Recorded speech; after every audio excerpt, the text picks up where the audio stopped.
Hello সবাইকে, বীরেন্দ্র টিউটোরিয়ালসের পক্ষ থেকে সবাইকে স্বাগতম জানাচ্ছি। আমি বীরেন্দ্রনাথ বর্মন। আশা করি আপনারা সবাই অনেক অনেক ভালো আছেন। আজকে আপনাদের সাথে আরেকটি নতুন বিষয় নিয়ে আমি উপস্থিত হয়েছি। সেটা হচ্ছে লাইফস্টাইল ইমেজ। আসলে অনেক ক্লায়েন্ট আছে যে হোয়াইট ব্যাকগ্রাউন্ড ফটোস আপনাকে সেন্ড করবে আর চাবে যে লাইফস্টাইল লাগবে। সেক্ষেত্রে হয় কি, লাইফস্টাইল ফটো তৈরি করতে গেলে অথবা ফটোশ্যুট করতে গেলে অনেক সময়ের প্রয়োজন হয়।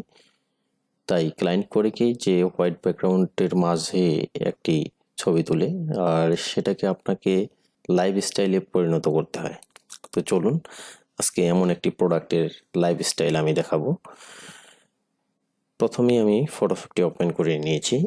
তারপরে আমি এই যে দেখেন, আমি এই যে জুতো, এটাকে আমি ড্রাগ করে এনে ছেড়ে দিলাম, ওপেন করলাম। এরপরে আমি করব কি, কিবোর্ড থেকে পি প্রেস করে পেন টুল সিলেক্ট করলাম।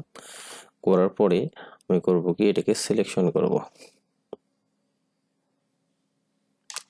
এভাবে আপনি পেন টুলের মাধ্যমে সিলেক্ট করে নেবেন।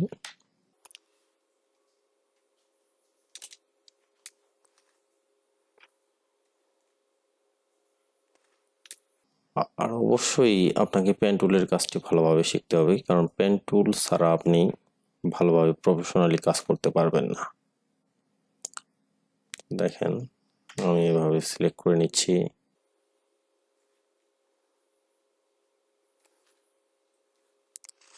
আসলে লাইফস্টাইল ইমেজের দরকার হয় ইমেজটাকে বেশি উজ্জ্বল বা যেটাকে আমরা কালারফুল বলে থাকি, কালারফুল করার জন্য, যে বাস্তবে কেমন দেখায় সেটার জন্য। ঠিক আছে,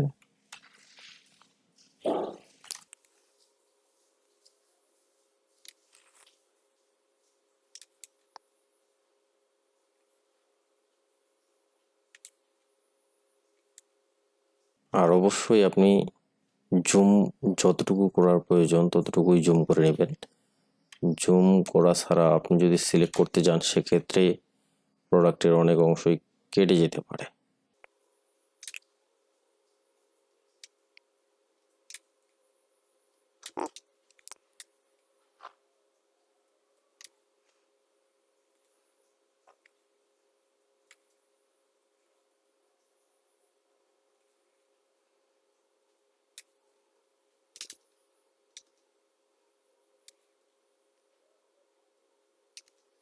এভাবে সিলেক্ট করবেন। সিলেক্ট করার পরে এখানে একটু অংশ আছে, এটুকুকেও আমি বাদ দিয়ে দিব। এখন আপনি কিবোর্ডের কন্ট্রোল প্লাস এন্টার প্রেস করে সিলেকশন করবেন। সিলেকশন করার পরে কন্ট্রোল প্লাস জে প্রেস করে আবার কপি করবেন। কপি করার পরে দেখেন, এটিকে আমি লেআউট কপি করে নিয়েছি, যেটা শুধু জুতাটা আছে। তো এরপরে হবে কি, যে আমি তো না, ক্লায়েন্ট আপনাকে এরকম একটি ব্যাকগ্রাউন্ড দিতে পারে, যে লাইফস্টাইলের জন্য একটি ব্যাকগ্রাউন্ড দিবে। সাপোজ এটাকেই আমি ওপেন করব। এখন ফটোশপে আমি এটাকে ড্রাগ করে এনে ছেড়ে দিলাম। এখন এটাকে আমি করব কি, যে এখান থেকে এই প্রোডাক্টটিকে আমি এখানে নিয়ে যাব, এর উপর এনে ছেড়ে দিলাম। ঠিক আছে, ছেড়ে দেওয়ার পরে আমাকে কি করতে হবে, অ্যাডজাস্ট করতে হবে। তাহলে সাইজ যদি অ্যাডজাস্ট করে দেখেন, আমি এটিকে একটু ছোট করে নেব কারণ অনেকটা বড় দেখাচ্ছে। হুম হুম এইটুকু নিলাম। দেখেন, এই যে এটাকে কি আপাতত ফ্যাক মনে হচ্ছে, পুরোই ফ্যাক। ঠিক আছে, এখন আমি করব কি, যে এটাকে রিয়েলিস্টিক তৈরি করব। রিয়েলিস্টিক তৈরি করার জন্য কি, আমি এটাকে এখন শ্যাডো ক্রিয়েট করব এটার নিচে।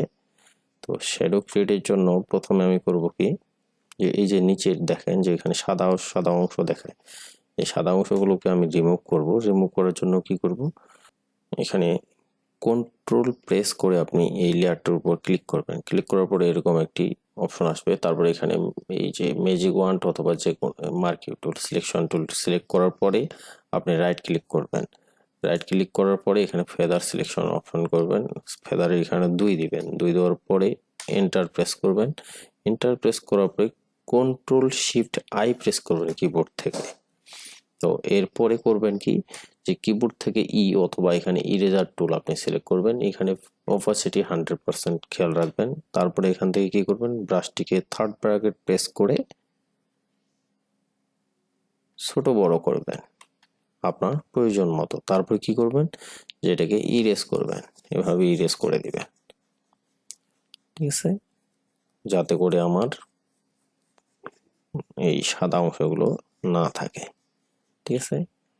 তারপরে কিবোর্ড থেকে কন্ট্রোল প্লাস ডি প্রেস করে ডি সিলেক্ট করবেন। তো ডি সিলেক্ট করার পরে এখন আমি কি করব, যে শ্যাডো ক্রিয়েট করব। শ্যাডো ক্রিয়েটের জন্য আমি করব কি, যে প্রথমে আমি ড্রপ শ্যাডো তৈরি করব। ড্রপ শ্যাডোতে গেলাম, যাওয়ার পরে আমি এখানে করব কি, যে কালারটা আমি এইখান থেকে নেব, ঠিক আছে। নেওয়ার পরে আমি করব কি, যেটাকে ওকে করলাম। ওকে করার পরে এখানে আমি এটাকে জুম করে নিলাম। জুম করে নেওয়ার পরে এখানে আমি প্রয়োজন মতো কতটুকু লাগতেছে প্রয়োজন মতো আমি এটাকে নিব।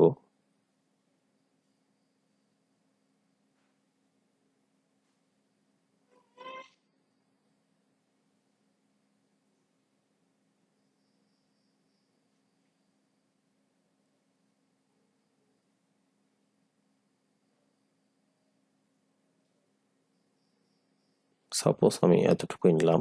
নেওয়ার পরে করব কি, এখন এখানে আমি রাইট ক্লিক করব।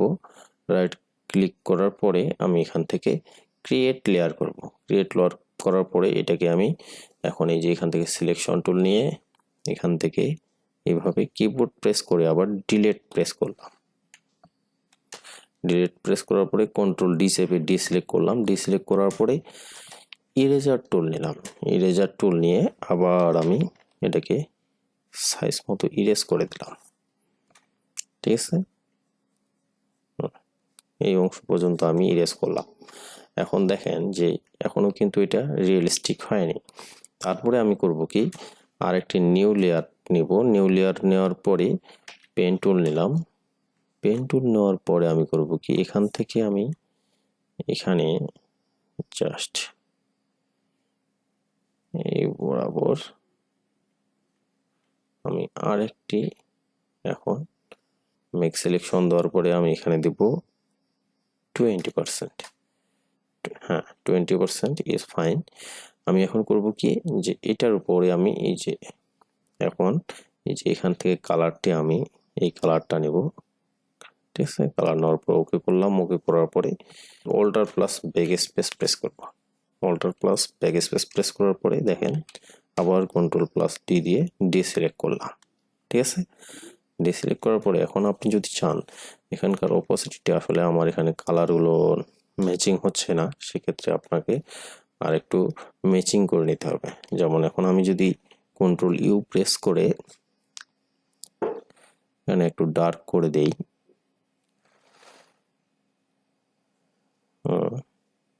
দেখেন যে রিয়েলিস্টিক মনে হবে, ঠিক আছে। আমি যদি এটাকে আবার একটু কন্ট্রোল এল প্রেস করে এখানে আমি একটু ডার্ক করে দেই, ঠিক আছে। দেখেন যে এখন প্রোডাক্টটি রিয়েলিস্টিক মনে হচ্ছে, ঠিক আছে। তো এইভাবে আপনি আপনার লাইফস্টাইল প্রোডাক্ট তৈরি করতে পারবেন। আর লাইফস্টাইলের ক্ষেত্রে আসলে অনেক কিছুই খেয়াল রাখতে হয়, বিশেষ করে শ্যাডোর ক্ষেত্রে অবশ্যই আপনাকে কেয়ারফুল থাকতে হবে। তারপরে লাইটিং ইফেক্ট দেখেন যে এখানে আমার লাইটিং ইফেক্টটা ঠিক আছে, ঠিক আছে। তো অন্যান্য প্রোডাক্টের ক্ষেত্রে লাইটিং ইফেক্টগুলো আপনাকে খেয়াল রাখতে হবে। তো এইভাবেই আপনারা প্র্যাকটিস করুন, দেখবেন যে শিখে গেছেন। ভিডিওটি ভালো লেগে থাকলে প্লিজ সাবস্ক্রাইব মাই চ্যানেল, আর পাশে থাকা বেল আইকনটি প্রেস করে রাখুন, যাতে করে নতুন ভিডিও আপলোড হওয়ার সাথে সাথেই নোটিফিকেশন পেয়ে থাকেন। ধন্যবাদ।